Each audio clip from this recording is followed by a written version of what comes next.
केरल में popular front of India यानी कि पीएफआई ने अपनी ताकत दिखाई है। कोझिकोड में पीएफआई ने एक रैली की जिसमें हजारों लोग पहुंचे और इस रैली में पहले पीएफआई के वर्कर्स सड़कों पर उतरे और परेड निकाली।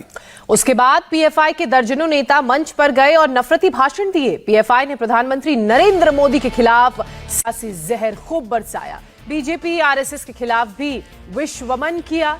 सबसे तीखा भाषण दिया पीएफआई के महासचिव अनीस अहमद ने।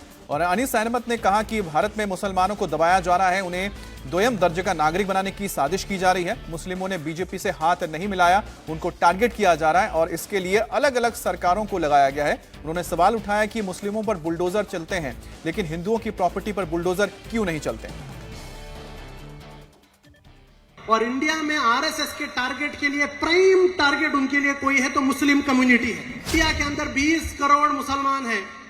इन 20 करोड़ मुसलमानों को ना तो कत्ल कर सकते हैं, ना तो 20 करोड़ मुसलमानों को इंडिया से बाहर भेज सकते हैं। तो क्या करो, डिमोनाइज देम। एक कम्युनिटी को टारगेट करने के लिए पूरी की पूरी गवर्नमेंट मशीनरी को इस्तेमाल किया जा रहा है। क्या है ये बुलडोजर? असल में ये गवर्नमेंट मैसेज दे रहा है कि we don't care, we don't care. हम लोग एंटी मुस्लिम एक्टिविटीज को अब छुपाएंगे नहीं। जहरीले भाषणों और नफरती इरादों का ट्रेलर पीएफआई की एक मजलिस में फिर देखने को मिला है। इस बार राज्य था केरल, जगह थी कोझिकोड और प्रोग्राम था सेव द डेमोक्रेसी। लेकिन पॉपुलर फ्रंट ऑफ इंडिया के इस कार्यक्रम में सेव द डेमोक्रेसी नहीं बल्कि डिमेन द नेशन यानी देश को नीचा दिखाओ का भाव ज्यादा नजर आया। और इंडिया में आरएसएस के टारगेट के लिए प्राइम टारगेट उनके लिए कोई है तो मुस्लिम कम्युनिटी है। इंडिया के अंदर 20 करोड़ मुसलमान हैं। इन 20 करोड़ मुसलमानों को ना तो कत्ल कर सकते हैं, ना तो 20 करोड़ मुसलमानों को इंडिया से बाहर भेज सकते हैं। तो क्या करो, डिमोनाइज देम।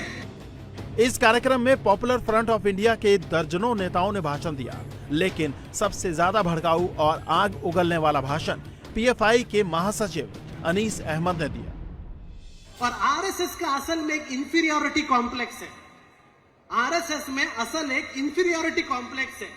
वो इंफीरियोरिटी कॉम्प्लेक्स ये है कि आरएसएस के पास कुछ भी नहीं है हिस्ट्री में बताने के लिए। अब अपने पास हिस्ट्री में बचाने के लिए कुछ भी नहीं है तो किसी को टारगेट करना पड़ेगा। और इंडिया में आरएसएस के टारगेट के लिए प्राइम टारगेट उनके लिए कोई है तो मुस्लिम कम्युनिटी है। वो इसलिए क्योंकि इंडिया के अंदर 20 करोड़ मुसलमान हैं। इन 20 करोड़